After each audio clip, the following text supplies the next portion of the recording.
Hello and welcome my YouTube educational channel. आज हम लोग बायोलॉजी में एक्सरसाइज 1 देखेंगे। जैसे पिछले क्लास में हम लोगों ने देखा था पौधों में पोषण कैसे होता है। आज देखेंगे जंतुओं में पोषण कैसे होता है, चाहे वो सूक्ष्मजीव हो या फिर मनुष्य हो, उसमें पोषण कैसे होता है और उसके पोषण के लिए कौन से अंग डेवलप होते हैं, किस अंग की सहायता से वो पोषण करते हैं। इस चीज़ को इस क्लास में आज हम लोग देखेंगे। तो हम लोग देखते हैं जंतुओं में पोषण।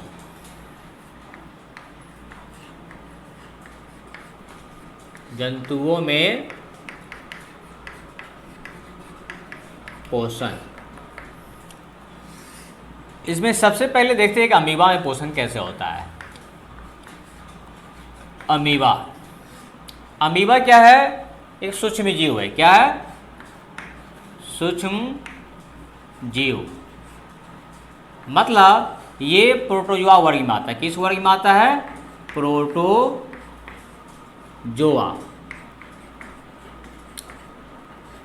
प्रोटोजोआ क्या है? प्रोटो प्लस जोआ, मतलब प्रोटो का मतलब प्रथम होता है, जोआ का मतलब जंतु, प्रथम जंतु। मतलब प्रोटोजोआ वर्ग के जीव को, सूक्ष्म जीव को प्रथम जंतु माना गया है, जिसमें हम अमीबा के लेते हैं। अमीबा जो होता है उसका आकार अनियमित होता है। इसका आकार कैसा होता है? आकार जो होता है इसका अनियमित होता है। अब इसमें अमीबा में पोषण देखते हैं। अमीबा में पोषण कैसे होता है? अमीबा का जो आकार है वो क्या होता है? अनलिमिटेड, मतलब अनियमित होता है। और ये एक कोशिका का जीव है। अमीबा कैसा है? एक कोशिकीय जीव है। कैसा जीव है? एक कोशिकीय, मतलब ये सिर्फ और सिर्फ एक कोशिका का ही बना होता है, इसलिए हम इसको एक कोशिकीय जीव कहते हैं। इसमें क्या है? ये कोशिका झिल्ली है, इस कोशिका द्रव है और ये केंद्रक है। जब इसको खाने की ज़रूरत होती है और कोई खाद्य, मान लेते हैं ये खाद्य पदार्थ जो है इसके नज़दीक है, ये खाद्य पदार्थ है, मतलब खाने वाली वस्तु, तो होता क्या है इसकी, मतलब कहीं से भी इसके कोशिका झिल्ली के जिस भाग के पास खाद्य पदार्थ होगा और उसको पोषण की ज़रूरत होगी, भोजन की ज़रूरत होगी, तो वहीं से उसको अंतर्ग्रहण कर लेगा। मतलब उसको इस हिसाब से वो क्या करेगा, अपने अंदर ऐसे अपना आकार बनाएगा और फिर इसको अंदर की ओर क्या करेगा, ले लेगा। ये खाद्य पदार्थ इसके अंदर आ गए और फिर इसके अंदर क्या होंगे, इसके पाचन होंगे, उसके अवशोषण होंगे और फिर अपशिष्ट पदार्थ को फिर इन्हीं में से कहीं से कोशिका झिल्ली फटेगी और फिर ये बाहर आ जाएगा अपशिष्ट पदार्थ। अपशिष्ट पदार्थ। तो इस तरीके से अमीबा में पोषण होता है। मतलब जब कोई भोज्य पदार्थ अमीबा के नज़दीक आता है और अमीबा को भोजन की ज़रूरत होती है तो उससे कोशिका झिल्ली वहाँ से फटती है और भोज्य पदार्थ को अंतर्ग्रहण कर लेती है और फिर उसके अपने कोशिका द्रव में क्या करती है, पाचन और फिर उसका अवशोषण और फिर लास्ट में जो अपशिष्ट पदार्थ बचते हैं फिर कहीं से भी कोशिका झिल्ली क्या टूटते हैं और उसको बाहर कर देते हैं। इस तरीके से अमीबा में पोषण होता है। अब हम देखते हैं मनुष्य में पोषण कैसे होगा। मनुष्य में पोषण है ना, इसके लिए हम मनुष्य के आहार नाल बनाते हैं। क्या बनाते हैं? आहार नाल या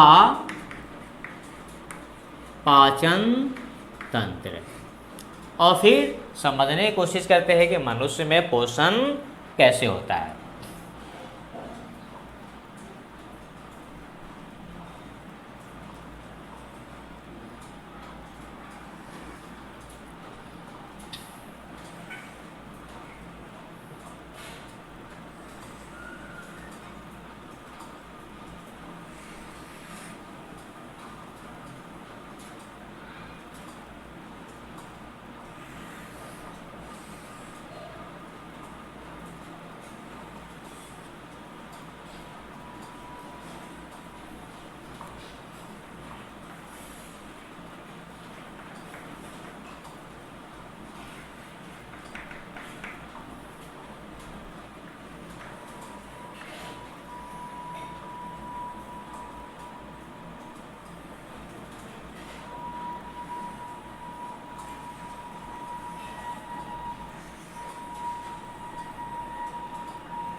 ये लगभग लगभग एक मनुष्य के आहार नाल है। आहार नाल के क्या है, इनके विभिन्न भागों को देखते हैं। ये है मुख, ये खाली वाले भाग है, ये है मुख गुहा, ये है ग्रास नली,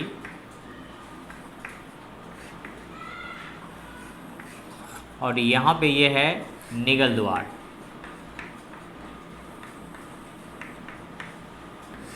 ये है आमाशय,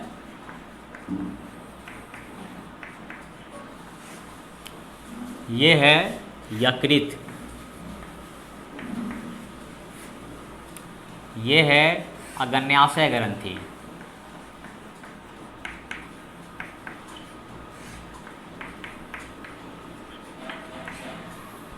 ये है पित्ताशय, पित्ताशय या फिर पित्त की थैली, ये है बड़ी आंत, ये है छोटी आंत, और यहाँ है रेक्टम। मतलब इसके कुछ प्रमुख भागों को यहाँ पे बनाया है। और ये जो देख रहे हैं यहाँ पे, ये और ये दोनों है लार ग्रंथियाँ, जो जवान के नीचे ताल्लुक होता है। होता क्या है, मनुष्य जब अपना भोजन मुंह में रखता है और चबाना शुरू करता है तो यहीं से भोजन का पाचन शुरू होता है। मतलब भोजन का पाचन कहाँ शुरू होता है, मुख गुहा से। भोजन का पाचन, पाचन का मतलब होता है कि उसको महीन बड़े टुकड़ों को छोटे छोटे खंडों में बांट देना और जटिल जो यौगिक है उससे सरल यौगिकों में तोड़ देना, ताकि उससे ऊर्जा आसानी से प्राप्त किया जा सके। तो हम लोग जब भोज्य पदार्थ को मुंह में रखते हैं और चबाना शुरू कर देते हैं, मतलब वहीं से हमारे भोजन का पाचन शुरू होता है। जिस समय हम भोजन को चबा रहे होते हैं, ठीक उसी समय हमारे लार की ग्रंथियों से हमारे भोजन में लार मिलता है। क्या मिलता है, लार मिलता है, जिससे वो फिसलनदार बना देता है। साथ ही साथ लार में एंजाइम भी होता है जो हमारे खाने को पचाने में सहायता करता है, और वो फिसलनदार होता है जिससे आसानी से जब हम निगलते हैं तो यहाँ से ये फिसलते हुए जैसे जैसे भोजन आता है ये फैलता सिकुड़ता जाता है। क्या होता है, फैलता और सिकुड़ता जाता है और हमारे आमाशय में भोजन पहुँचते हैं। तो ये ग्रास नली के फैलने और सिकुड़ने की घटना को बोलते हैं कर्मानुकुंचन। क्या बोलते हैं, कर्मानुकुंचन, मतलब फैलने और सिकुड़ने की घटना। ग्रास नली के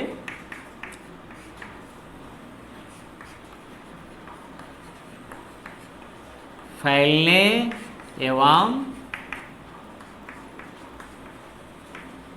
सिकुड़ने की क्रिया, इसको हम बोलते हैं कर्मानुकुंचन। और जब भोजन हमारे आमाशय में पहुंचता है तो लगभग 4 घंटे तक हमारे आमाशय में भोजन होता है। जब हमारे आमाशय में भोजन आता है तो क्या होता है, ये जो पित्त की सहेली है इसमें होते हैं HCl हाइड्रोक्लोरिक अम्ल। ये HCl इस नलिका के माध्यम से हमारे खाना में पहुंचता है और फिर धीरे धीरे हमारे भोजन को गलाना शुरू करता है और फिर ठीक एक लेई की तरह गला देता है। जब भोजन पूरा का पूरा गल चुका होता है उसके बाद अम्ल के गुण को खत्म करने के लिए, अम्लीयता को गुण के खत्म करने के लिए क्या होता है, अग्न्याशय से फिर इसमें क्षार मिलते हैं। क्या मिलते हैं, क्षार मिलते हैं। और अम्ल भस्म की अभिक्रिया से वो उदासीन हो जाता है, मतलब अम्लीय गुण खत्म होते हैं। और अब हमारा ये भोजन जो है यहाँ से पहुँचते हैं हमारे किसमें, छोटी आंत में। किसमें पहुँचते हैं, छोटी आंत में। छोटी आंत की लंबाई जो होती है वो करीब 6 से 8 मीटर होती है। 6 से 8 मीटर तक होती है। जब ये छोटी आंत में पहुंचती है तो हमारा भोजन का पूर्ण रूप से पाचन छोटी आंत में ही होता है, मतलब उसे जो प्रोटीन, कार्बोहाइड्रेट, वसा, विटामिन है उसका अवशोषण भी इन्हीं छोटी आंतों में होता है। मतलब भोजन का पूर्ण रूप से पाचन यही होता है। भोजन का पूर्ण रूप से पाचन, है ना, साथ में अवशोषण भी यहीं पे होता है, अवशोषण भी होता है ना।